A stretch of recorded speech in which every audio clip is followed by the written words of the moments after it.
സാറേ, ഈ ശശി തരൂരും AK ആന്റണിയെല്ലാം പറയുന്നത് വരുന്ന തിരഞ്ഞെടുപ്പിൽ വിജയിക്കണമെങ്കിൽ ഐക്യത്തോടെ മുന്നോട്ട് പോകണമെന്നാണ്.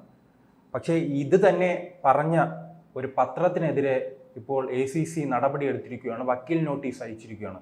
അവർ പറയുന്നത് ഈ കണക്കെല്ലാം ചൂണ്ടിക്കാട്ടി അടുത്ത തവണ UDF അധികാരത്തിൽ വരില്ല എന്നാണ്.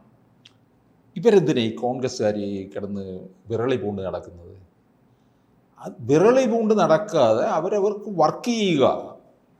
ഇപ്പം കണ്ടില്ലയോ CPMകാർ, അവർ മൂന്നാം തവണയും അധികാരത്തിൽ വരാനുള്ള തന്ത്രങ്ങൾ ആവിഷ്കരിക്കുന്നു, പാർട്ടി സമ്മേളനത്തിൽ അതിൻ്റേതായ കാര്യങ്ങൾ അവതരിപ്പിക്കുന്നു, ഇങ്ങനെ നീങ്ങുകയാണ്. പാർട്ടി സമ്മേളനം കഴിയുമ്പോൾ നോക്കിക്കോ, അവർ വലിയ വീറും വാശിയോടും കൂടി ഇറങ്ങും. സകല കാര്യങ്ങളും ജനങ്ങൾ മുഴുവൻ ഇവർക്കെതിരെ ഉണ്ടായ കാര്യങ്ങൾ മറക്കുകയായിരിക്കും ചെയ്യുന്നത്. ഈ അവസരത്തിൽ ഇവർ ചെയ്യേണ്ട എന്തായിരുന്നു? കേരളത്തിലൊരു ഭരണവിരുദ്ധ വികാരമുണ്ട് എന്നുള്ളതിന് ആക്കം കൂട്ടിക്കൊണ്ട് പലതരത്തിലുള്ള സമരപരിപാടികളുമായി ഇവർ മുന്നിട്ട് വരണം. എന്തിന്? സെക്രട്ടേറിയറ്റിൻ്റെ പടിക്കൽ ആശാവർക്കർമാർ നടത്തുന്ന സമരത്തിൽ ഇവർ മുഴുവൻ സമയം അവിടെ ചെലവഴിക്കണം. നിരവധി നേതാക്കന്മാരില്ലേ, ഇതിനെ തിരിച്ച് ഓരോരോ കാര്യങ്ങളിൽ ഏർപ്പെടാനായിട്ട് കൊടുക്കണം. എന്തെല്ലാം കാര്യങ്ങൾ സർക്കാരിനെതിരെ ഇവർക്ക് കിട്ടിയിട്ടുണ്ട് ആഞ്ഞടിക്കാനായിട്ട്. എന്നിട്ട് എന്ത് ചെയ്തു? ഒന്നും ചെയ്തിട്ടില്ല. പത്രങ്ങൾ സർവേ നടത്തും. ഇപ്പം നമ്മൾ ഇവിടെ ഇരുന്നുകൊണ്ട് പറയുന്നില്ലേ, കേരളത്തിൽ അടുത്ത തെരഞ്ഞെടുപ്പിന് കോൺഗ്രസ്സിന് 20 സീറ്റേ കിട്ടുകയുള്ളൂ എന്ന് പറഞ്ഞാൽ നമുക്കെതിരെ കൊണ്ട് കേസ് കൊടുക്കുമോ? എന്തടിസ്ഥാനത്തിൽ? നമ്മളുടേതായ ഒരു നിഗമനത്തിൽ അത്തരത്തിൽ കാര്യങ്ങൾ വിശകലനം ചെയ്തുകൊണ്ട് പോയ തവണത്തെ തെരഞ്ഞെടുപ്പും ഉണ്ടായ വോട്ടിംഗ് ശതമാനവും ഒക്കെ കൂടി കണക്ക് കൂട്ടിക്കൊണ്ടാണ് നമ്മൾ പറയുന്നത്. ഇപ്പോഴത്തെ രാഷ്ട്രീയ സ്ഥിതിയും വെച്ചുകൊണ്ടാണ്. അതിന് ആർക്കെതിരെ കേസ് കൊടുക്കാനാണ്? ഈ പറഞ്ഞാൽ അവർ തോക്കും എന്ന് പറഞ്ഞു കഴിഞ്ഞാൽ അങ്ങ് തോക്കുമോ? അങ്ങനല്ലല്ലോ ചെയ്യുന്നത്. വർക്ക് ചെയ്യുന്ന പരീക്ഷ എഴുതിയ ഒരു കുട്ടിയോട് മറ്റുള്ളവർ പറയാം നീ തോക്കും എന്ന് പറഞ്ഞാൽ അങ്ങനെ തോക്കുമോ? പരീക്ഷ എഴുതിയ കുട്ടിയല്ലേ, അവനല്ലേ അറിയാവുന്നത് ഞാൻ ജയിക്കുമോ, ഫസ്റ്റ് ക്ലാസ് വാങ്ങിക്കുമോ, തോക്കുമോ എന്നുള്ളത്. അപ്പോൾ ഇത് തിരിച്ചറിവില്ലാത്ത കുറേ പോങ്ങന്മാരാണോ ഈ കോൺഗ്രസ്സുകാരെന്ന് നമുക്ക് സംശയം തോന്നിപ്പോവുകയാണ്. ഇവരെന്താ AICC നമ്മുടെ വേണുഗോപാൽ കേസ് കൊടുക്കുമെന്നല്ലേ? വേണുഗോപാലിന് കേരളത്തിലെ മുഖ്യമന്ത്രിയായിട്ട് വരാനായിട്ട് കച്ച കെട്ടിയിരിക്കുകയാണ്. അപ്പോൾ അതിനകത്ത് കുഴപ്പം സംഭവിച്ചിരിക്കുന്നു എന്ന് മനസ്സിലാക്കുമ്പോൾ വിരളി കൊണ്ടുപോകും. അതെങ്ങനെ കോൺഗ്രസിനകത്ത് തമ്മിൽ പോരെ, മുഖ്യമന്ത്രി സ്ഥാനത്തിന് വേണ്ടിയുള്ള കലഹം, ഇതെല്ലാം കൂടിയാകുമ്പോൾ പിന്നെ എങ്ങനെ അധികാരം ലഭിക്കും? ഇത് ഇവർക്ക് ഇനി ഒരു വർഷമേ ഉള്ളൂ എന്നുള്ളത് മനസ്സിലാക്കണം. ഈ CPMൻ്റെ കാര്യങ്ങൾ അറിയാമല്ലോ, അടിത്തട്ടിൽ പ്രവർത്തനം ആരംഭിച്ചിരിക്കുകയാണ്. 2021 തെരഞ്ഞെടുപ്പിന് അവർ നേരിടുമ്പോൾ ഉണ്ടല്ലോ, ആ കോവിഡ് സമയം മുഴുവൻ പിണറായി വിജയൻ എങ്ങനെ അടുത്ത തെരഞ്ഞെടുപ്പിനെ നേരിടണം എന്നുള്ള കാര്യത്തിനകത്ത് CPMനും ഘടകകക്ഷികൾക്കും ഒക്കെ വേണ്ട തരത്തിലുള്ള നിർദ്ദേശം കൊടുത്തു എന്നാണ് അറിയാൻ കഴിഞ്ഞത്. അത്തരത്തിലുള്ള പ്രവർത്തനമായിരുന്നു. BJPയും ഇവിടെ പ്രവർത്തനം നടത്തുന്നുണ്ട്. വളരെ വലിയൊരു മാസ്റ്റർ പ്ലാനോടുകൂടിയല്ലേ കേരളത്തിലേക്ക് നീങ്ങുന്നത്.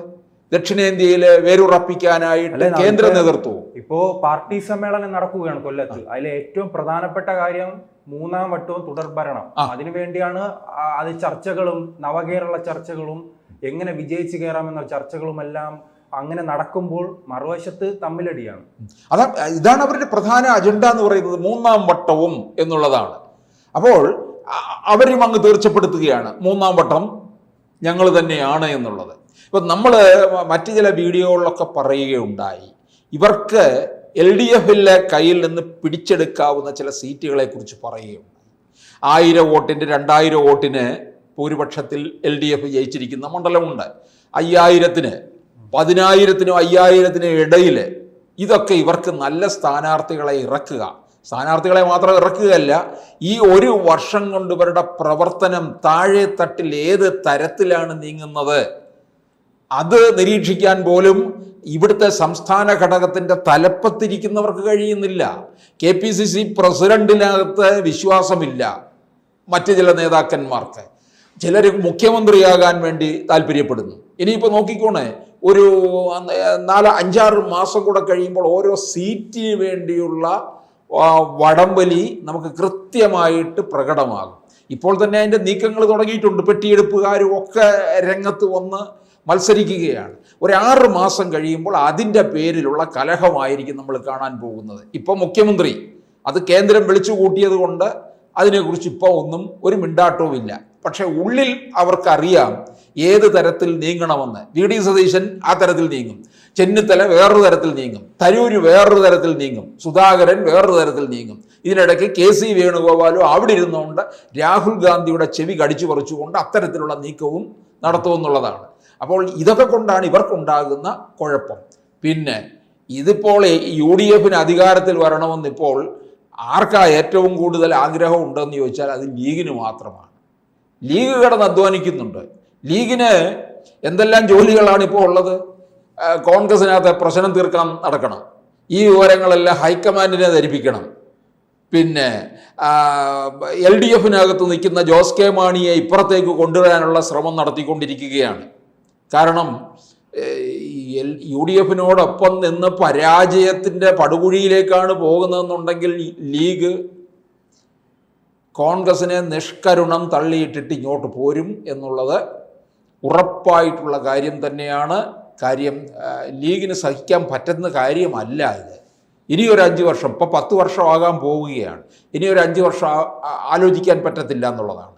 അതുകൊണ്ട് ലീഗ് ഇതിനകത്തൊരു അഭിപ്രായവും പറഞ്ഞിട്ടില്ലല്ലോ. ഇപ്പോൾ UDF അധികാരത്തിൽ വരില്ല, അല്ലെ കോൺഗ്രസിന് ഇത്ര സീറ്റ് കിട്ടില്ല, അതിനകത്ത് ലീഗ് എന്തെങ്കിലും പറഞ്ഞിട്ടുണ്ടോ? ഇല്ല. കോൺഗ്രസ്സുകാർക്ക് തന്നെയാണ് ഈ അങ്കലാപ്പ്. എന്തുകൊണ്ടാണ് ഈ അങ്കലാപ്പ് വരുന്നത്? ഒന്ന്, ഇവരുടെ പ്രവർത്തനം വേണ്ട തരത്തിൽ നടക്കുന്നില്ല.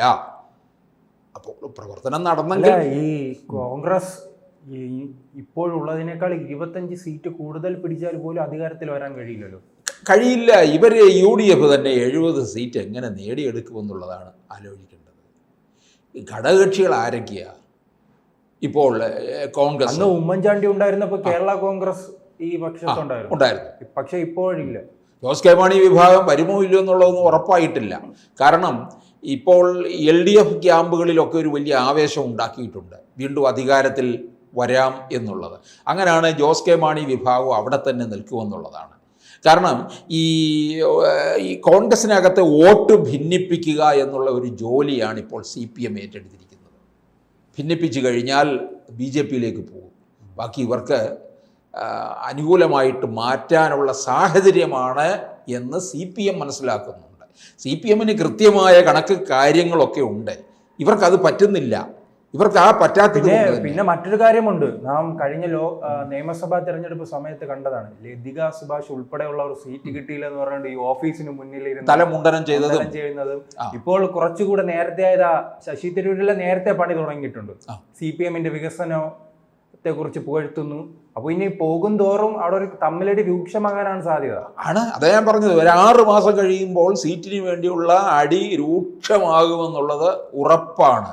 കാരണം എന്ന് പറഞ്ഞാൽ കുറച്ച് പേരൊരു വിജയസാധ്യത കാണുന്നുണ്ട്. UDFന് ശരിക്കും പറഞ്ഞു കഴിഞ്ഞാൽ വിജയസാധ്യത ഉണ്ടായിരുന്നു. ഇപ്പോഴവരത് കളഞ്ഞു കുളിച്ചിരിക്കുകയാണ്. ഇപ്പോൾ ഈ സർവേ നടത്തിയിരിക്കുന്ന ഇന്ത്യൻ എക്സ്പ്രസ് അല്ലേ, അവർ പറഞ്ഞത് ശരിയാണ്. കാരണം എന്തെല്ലാം പ്രശ്നങ്ങൾ കാര്യമാണ് ശശി തരൂർ പറഞ്ഞത്.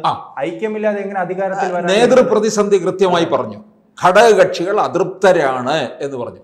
ഘടകകക്ഷികൾ എന്ന് പറയുന്നത് ആരൊക്കെയാണ് ഘടകകക്ഷികൾ? പിന്നെ ലീഗ്, RSP ഇതൊക്കെ ഒന്നേ നിൽക്കുന്നതാണ്. പിന്നെ കേരള കോൺഗ്രസ് ജോസഫ് വിഭാഗം, RSP അല്ലേ, ഇങ്ങനെ ഒറ്റയാൾ പട്ടാളമായിട്ട് ഇങ്ങനെ പോകുന്നുണ്ട്. LDFൽ നോക്കിക്കഴിഞ്ഞാലും CPM, CPI, പിന്നെ വരുന്നത് ആരാ? ഇതൊക്കെ എല്ലാം NCP, എല്ലാം ഒറ്റയാൾ അല്ലെങ്കിൽ 2 എണ്ണം ഇങ്ങനെ വരുന്നുള്ളൂ. LDFിലൂടെ ഘടകകക്ഷികളൊന്നും തന്നെ അനങ്ങത്തില്ല. CPI എന്തെങ്കിലും മുറിവുറുത്താലും അവരുടെ തലക്കിട്ട് അടി കൊടുത്ത് താഴ്ത്തിയിരുത്തുകയും ചെയ്യും. ഇപ്പുറത്ത് ലീഗ് മാത്രമേ ഉള്ളൂ ശക്തം.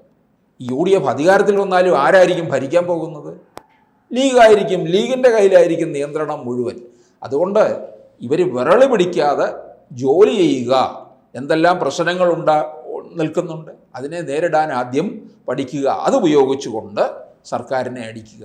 ഇവർക്ക് അതിൻ്റെ ഗുണം കിട്ടും. ഇല്ലെന്നുണ്ടെങ്കിൽ 3ാം തവണയും പ്രതിപക്ഷത്തിരിക്കാം. പക്ഷെ പ്രതിപക്ഷ നേതാവായിട്ട് ആരിയ്ക്കും എന്നുള്ളതിനെ വേണമെന്നുണ്ടെങ്കിൽ അവർക്ക് ചർച്ച ചെയ്ത് തുടങ്ങാം. വി.ഡി. സതീശനാകുമോ ചെന്നിത്തലയാകുമോ എന്നുള്ളത്. കൂടുതൽ വാർത്തകളും വിശേഷങ്ങളും നിങ്ങളിലേക്ക് എത്താൻ ABC മലയാളം സബ്സ്ക്രൈബ് ചെയ്യുക, ബെൽ ബട്ടണും അമർത്തുക.